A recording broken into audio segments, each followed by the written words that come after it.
J'ai cherché dans la présentation que je viens de faire à expliquer la mondialisation à travers 3 photos, puisque l'exercice qu'on nous avait demandé, une sur les bienfaits de la mondialisation, et là j'ai choisi une photo de jeunes gens qui discutaient d'origines différentes, qui discutaient sur un banc et qui étaient tous connectés avec des smartphones ou des ordinateurs, donc pour symboliser l'ouverture au monde, la connectivité, et le fait que, qu'est-ce que ça veut dire pour les entreprises? Ça veut dire que le consommateur prend le pouvoir, et donc il peut, je crois, c'est un bienfait de la mondialisation, avoir une influence bénéfique sur les entreprises en les obligeant quelque part à être vertueuses, plus en ligne avec les valeurs des consommateurs. Donc je trouve que c'est un élément très positif. Après, j'ai voulu montrer un peu les inconvénients de la mondialisation, et là c'est une photo un peu plus paradoxale, c'est une photo du Brexit, qui est à mon avis une très mauvaise chose, et qui est le résultat de ce qui se passe quand les bienfaits de la mondialisation sont mal expliqués. Donc c'est le défaut de la pédagogie, et donc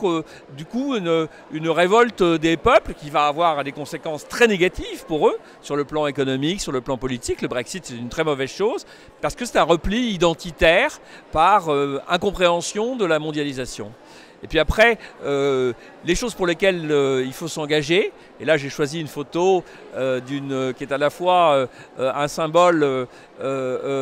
positif et d'espoir et un symbole difficile. C'est un terrain désertique sur lequel on voit une petite plante qui pousse, hein, et donc c'est le sujet du changement climatique et de la biodiversité sur lequel le monde est mal parti. Il faut une gouvernance mondiale, et à la fois, j'espère quand même qu'à la fin des fins, il y a de l'espoir.